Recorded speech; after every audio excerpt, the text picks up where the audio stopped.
So how many of you want to be happy? Raise your hand if you're in the comments. I mean, I want to be happy. I want my husband to be happy, and I want my kids to be happy. I want my whole family to be happy. I want to feel content and satisfied and fulfilled in my life. And I mean, who doesn't? So what does God say about you being happy? By the end of this message, I'm going to tell you what the Bible says about being content, about being happy, and then I'm going to tell you a secret to how to do it. I'm going to start with a confession today. This week, I, like so many of you here in Alexandria, was sitting by a lake. I mean, it was beautiful. It was nice outside, about a perfect 75 degrees with a little breeze through the air, sunny, warm, just gorgeous. And my kids were playing and they were having a great time building these little sand castles and splashing in the water and having a good time together. And I looked out over the lake and there were these families out on the water. And I'm new to lake life, but there was one family out there on this big pontoon, and I swear there were like 10 people on this pontoon, and they had a dog, and they seemed to just be enjoying conversation with each other as they went past me on the lake. And then there was another family, and they had this different kind of boat, one that I'm not even very familiar with. But this boat, it seemed to like go real low at first and make this huge wave. And then so whoever was behind it, they could almost drop their rope and then just sort of ski without a rope on this huge wave. That was incredibly amazing. And then there was this other family that was just whipping around the lake, and they had this great big float that looked kind of like a couch, and all of their children sitting on this couch-like float just laughing and having so much fun. And as I sat there looking around on the lake and looking at myself on the beach, I had this thought that I have never had in my entire life. I had this thought: I want a boat. I had this thought, I want a boat. I started to imagine all the things that my family would do with this hypothetical boat if we just had this boat. And then I started to think, oh my gosh, what kind of boat would I want? So my mind started thinking about all the different kinds of boats that I saw on the water. And so then, of course, I did what we all do today. I started Google searching, started to think through my budget, started number crunching while we're all sitting there with my kids on this beautiful day. And I could feel this discontentment, this comparing myself to all the other families kind of growing inside me. And it spread to this lack of fulfillment and this vision about how maybe a boat would quench this discontentment that I was feeling inside me. Has this happened to any of you? Maybe not about a boat, but maybe about something else. You see, my I want a boat desire is just an example of those things that drive us from happy moments. Those things that drive us away from joy, those ways that deceive us from fulfillment. You know, my friends, it is estimated that in our digital world right now, we are exposed to between 4,000 and 10,000 advertising messages a day. And if you want to understand how staggering this really is, in the 1970s, the advertising amount was only 400 per day. So all of this advertising, all of this industry, all with the goal of, if we're really honest, trying to make you unhappy, trying to create a discontentment inside of you so that they can sell you something that you'll start to think that will fix that problem, to convince you that there is something else that you need in order to be content, to convince you that there is something else that you need in order to be happy. And if we look at this dramatic increase in the past 50 years from 400 to 10,000 advertising messages, it's really easy to understand why depression and anxiety have become an epidemic in our culture. And that was before we had this pandemic that has isolated us even more. Because let's be honest, we buy into those messages. We not only think that a boat will give us the family time that I want, but we start to expect that this is true.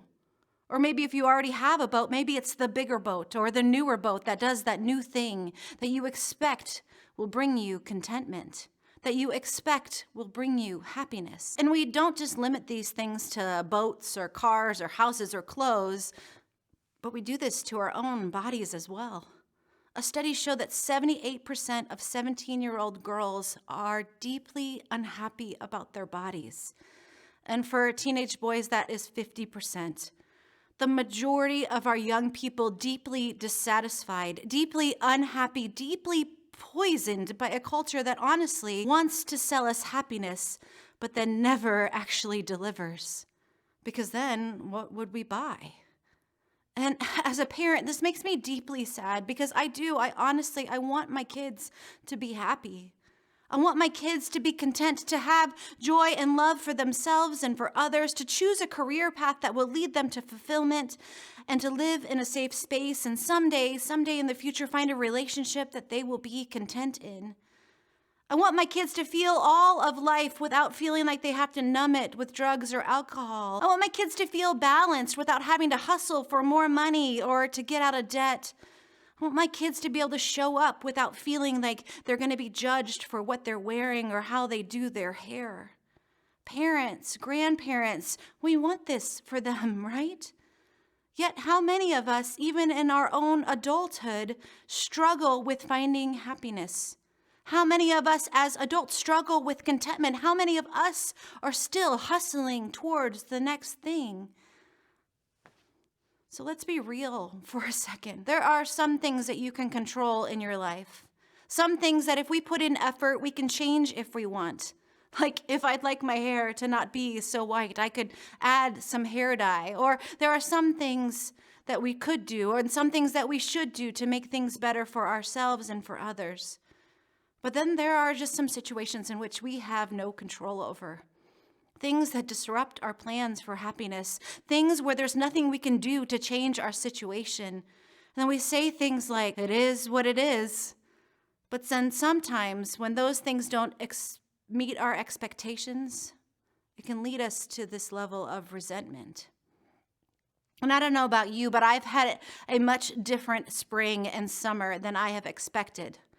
I have expected that this spring I was going to go to my son Chase's college graduation and watch him walk across the stage and feel like a proud mom.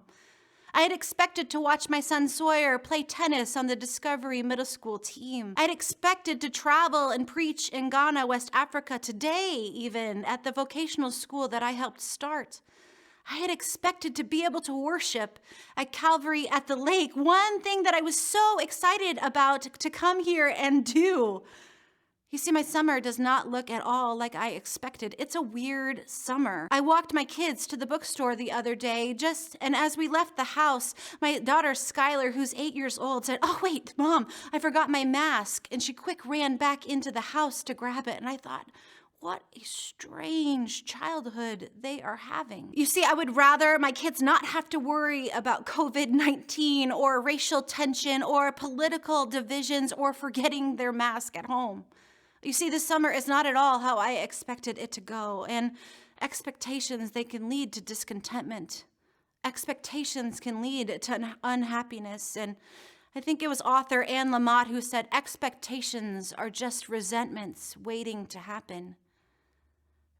Expectations rob our happiness. And friends, we are sold expectations every single day. And we are not the only people on this journey for happiness.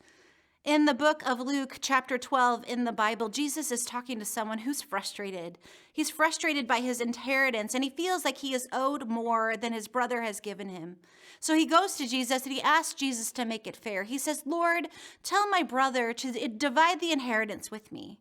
You see, he expects something from his brother, and then he expects that Jesus is going to do something about it. But Jesus replies, "No, that's not what I came here for. But let me tell you something about expectations. Let me tell you something about wanting. Let me tell you something about finding contentment." And so Jesus does what he always does. Jesus starts telling a story to explain his point. Jesus says, "The land of a rich man produced abundantly." And then he thought to himself, "What should I do? For I have no place to store my crops." Then he said, "I will do this. I will pull down my barns and build larger ones. And there I will store all my grain and my goods. And I will say to my soul, 'Soul, you have ample goods laid up for many years. Relax, eat, drink, and be happy.'" See, in the parable, the farmer gets caught in thinking that bigger storage barns are going to make him happy. He thinks, if I just get these bigger barns, then I can say to my soul, it's time for you to relax, eat, and drink, and be happy.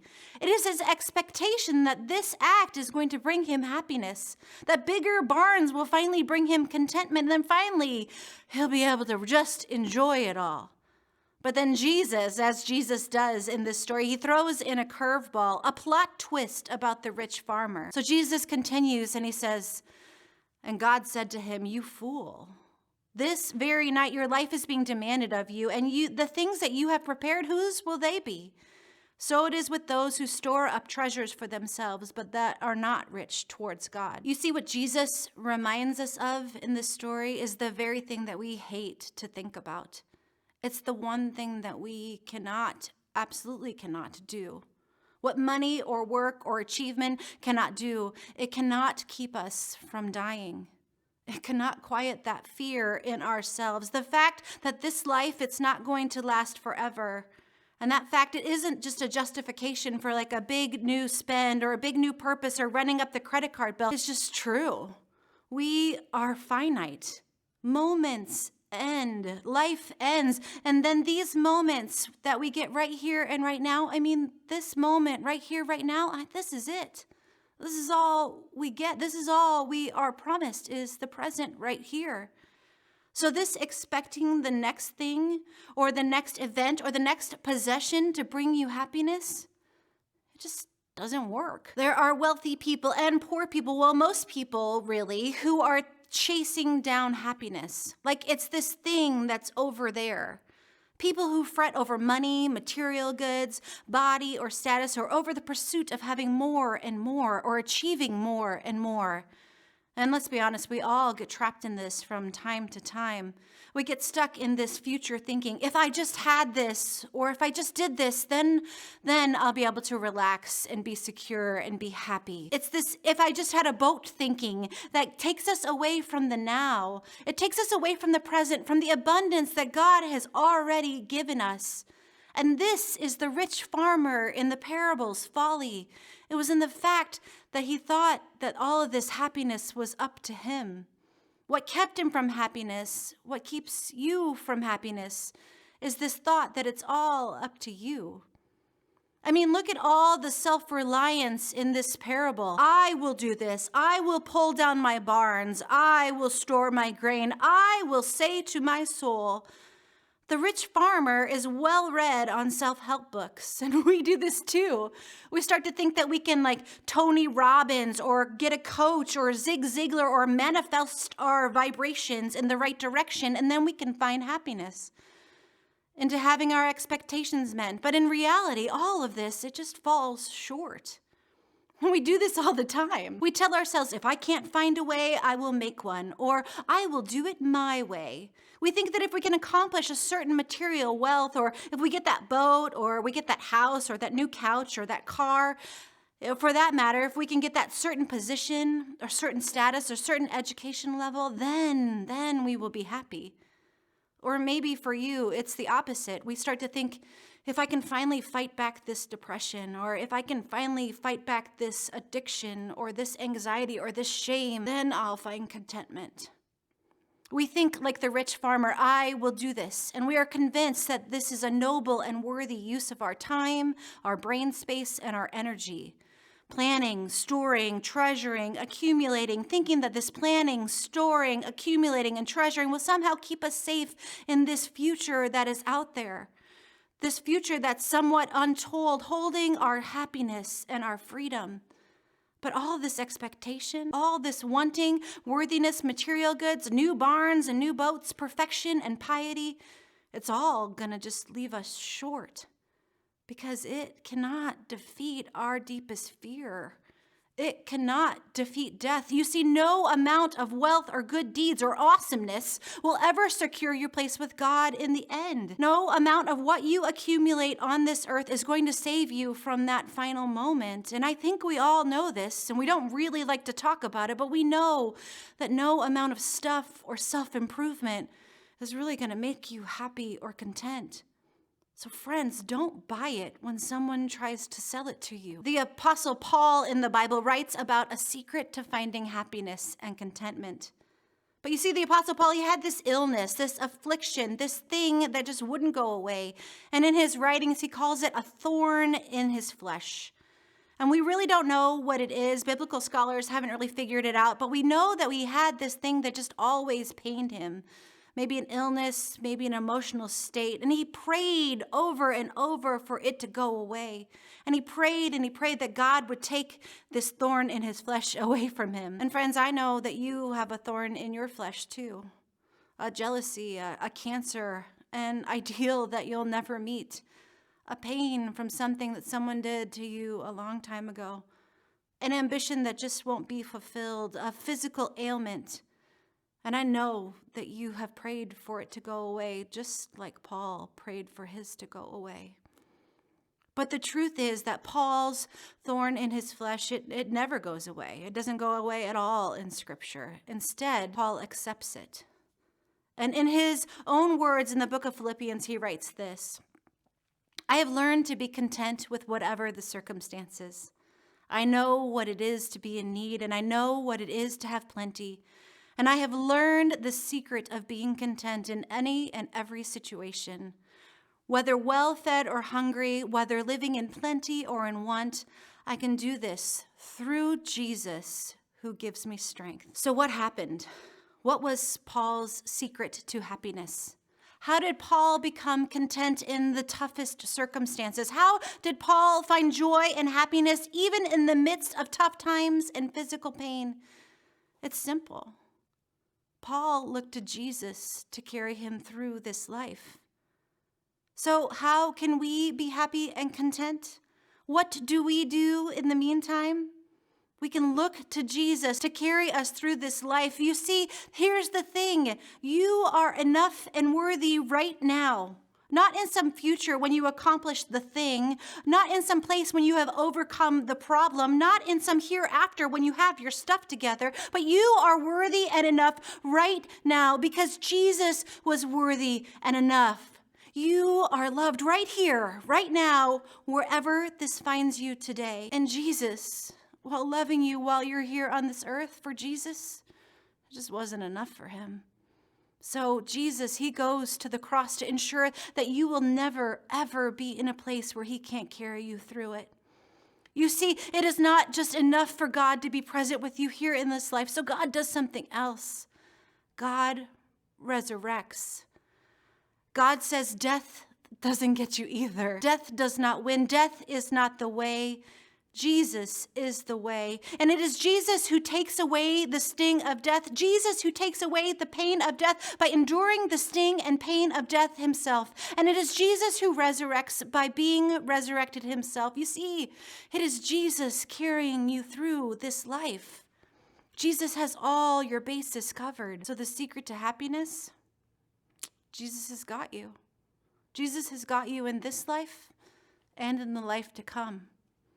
So today, what do? Well, you can relax, eat, drink, and be happy. Amen.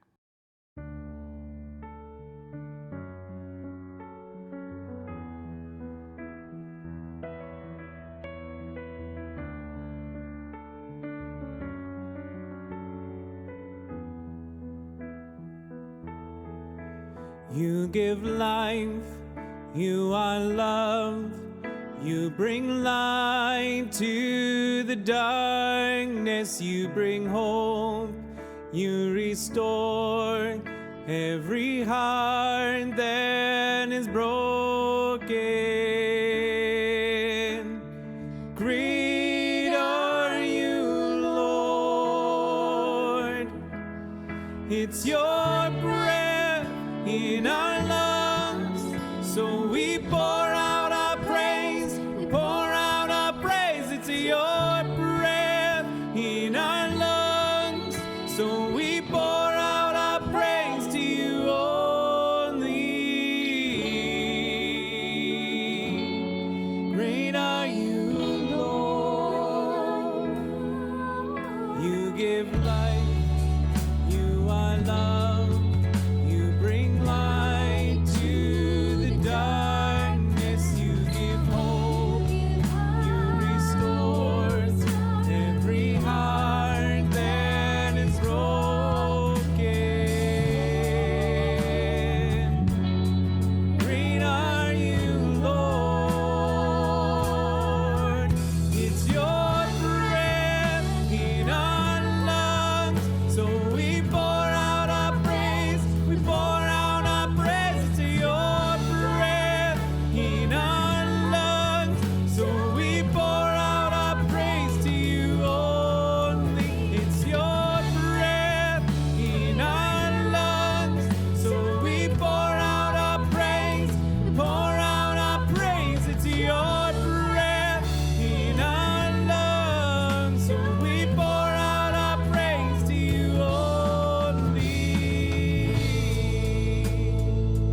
shout your praise.